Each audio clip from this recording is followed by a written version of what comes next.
Après avoir traité du cas de George Soros, qui veut détruire l'Europe à travers sa politique de Sainte Trinité. Alors la Sainte Trinité, c'est pas le Père, le Fils et le Saint-Esprit, c'est l'homosexualité, la drogue et les migrants. Donc je vous renvoie à la très bonne vidéo que j'ai fait sur le sujet, qui n'a pas été encore, bande de vénards, censurée sur YouTube. Eh bien je traite aujourd'hui du cas de Klaus Schwab. Klaus Schwab, né en 1938, Klaus Schwab qui est allemand, né à Ravensburg, c'est quelqu'un qui a créé en 1971 le Forum économique mondial, c'est un économiste, c'est un docteur en économie, et en 1987, le fameux Forum de Davos.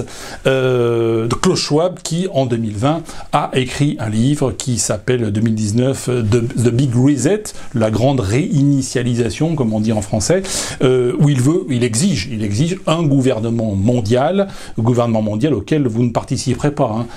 Toi, t'es tout juste bon à aller te faire vacciner et te fermer ta gueule. C'est le programme, le gouvernement mondial, t'en feras pas partie. Moi non plus, je n'en ferai pas partie. Mais voilà. Donc je vais traiter de ce sujet aujourd'hui, qui, je pense, vous intéressera. C'est parti.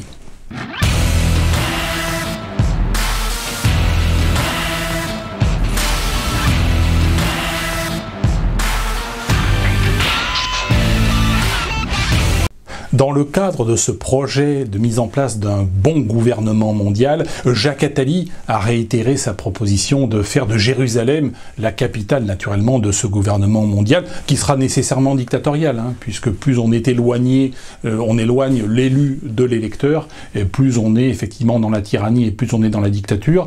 Donc un gouvernement totalitaire mondial, c'est le but de Karl Schwab. Le point commun entre Soros, Schwab et Attali, c'est quand même... vous le voyez sur les images, c'est quand même qu'ils sont vieux, et qu'ils sont plus proches de la fin que du début. Dieu merci, c'est le point positif. Alors, ce qui est intéressant chez Klaus Schwab, c'est sa théorie transhumaniste, puisqu'il a écrit un livre en 2017 sur la 4e révolution industrielle, où il parle de l'intelligence artificielle, et dans ce livre de 2017, il explique qu'il faut mettre en place une interaction homme-machine avec implantation sous la peau des êtres humains de puces d'identification et de traçage, ainsi que dans le cerveau, pour, je cite, alors c'est dans son livre, je n'invente rien, établir une communication directe entre notre cerveau et le monde digital. C'est toute la théorie du grand Klaus Schwab dans son livre de 2017. En 2020, comme je vous le disais,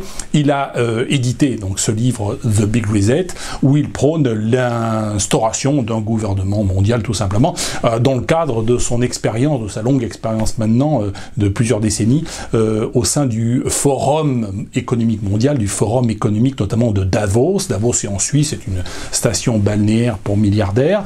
Il s'agit d'une rencontre entre des entreprises, et des très grandes entreprises en général, et de très grands milliardaires, et des hommes politiques, le but étant que ce petit monde s'entretienne et développe des lubies réglementaires et des lubies fiscales pour, naturellement, réduire un peu plus le peuple en esclavage. Alors les lubies réglementaires et fiscales, elles vont s'établir dans un grand nombre de domaines, et ont abouti par exemple à ce qu'on appelle les accords de Paris. Les accords de Paris, présidés par le très grand Laurent Fabius, ancien Premier ministre socialiste, qui consiste à lever des centaines de milliards d'euros d'impôts pour le reverser auprès d'entreprises comme Veolia, comme Suez, comme Bouygues, comme Vinci, pour faire des travaux en Afrique, par exemple. C'est aussi, par exemple, tout ce qui est du domaine de la taxe carbone. On lève des taxes pour les redistribuer aussi à ces grandes entreprises. Donc là, on est dans ce qu'on appelle dans le capitalisme de connivence, dans le crony capitalism, dans le mercantilisme, dans le colbertisme, et non pas dans le capitalisme libéral. Par exemple, Peugeot est une entreprise du capitalisme libéral. Vous êtes libre d'acheter ou de ne pas acheter une Peugeot. McDonald's est une entreprise du capitalisme libéral. Vous êtes libre d'aller manger ou de ne pas aller manger chez McDo.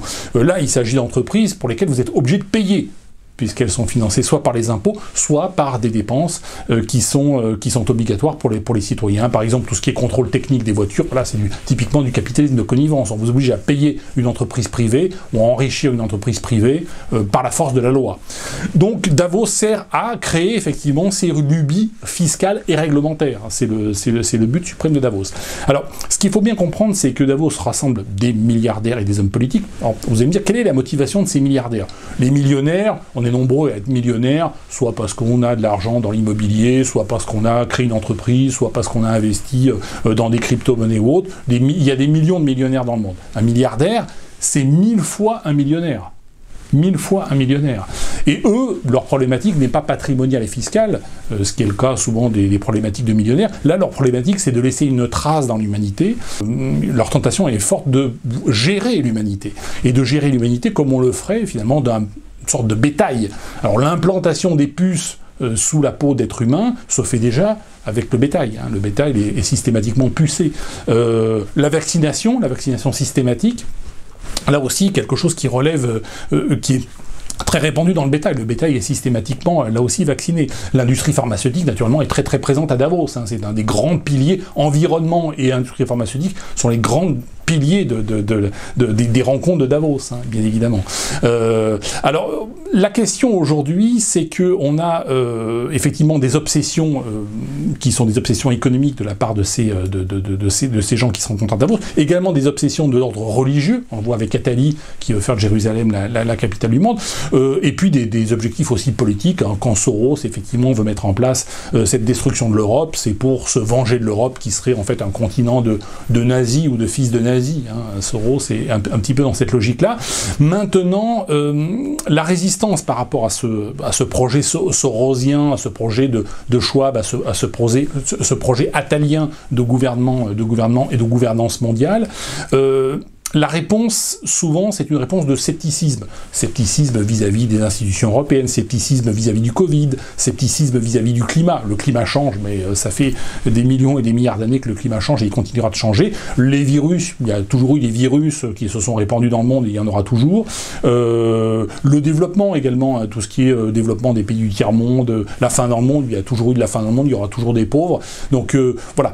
Donc le scepticisme qui consiste à effectivement à dire je suis sceptique sur le Covid, je suis sceptique sur l'Europe, je suis sceptique sur le climat, n'est pas une réponse suffisante. La réponse de résistance suffisante, c'est la défense de l'éthique de la liberté qui dit « fais ce que tu veux, à condition de ne jamais porter matériellement et volontairement préjudice à autrui », ce qui signifie liberté d'expression sans limite. Et moi, je n'empêche pas du tout Schwab ou Attali ou Soros ou d'autres de faire leur propagande, d'éditer leurs bouquins, de faire des interviews, ça ne me choque pas du tout. Mais par contre, ce qui est important pour moi, c'est qu'on puisse leur opposer à ce projet de domination, l'éthique.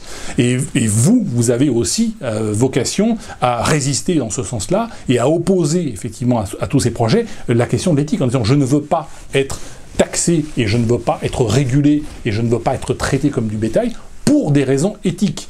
Pas parce que je suis sceptique, mais parce que c'est contraire à l'éthique de la liberté. Et si vous avancez ce type d'argument, eh bien vous allez bloquer même les plus grands intellectuels mondialistes et naturellement les petits députés ou les petits Macron qu'on vous envoie discuter avec vous, eh bien vous les bloquerez très facilement parce que à leur projet de domination, qui peut être maléfique comme il peut être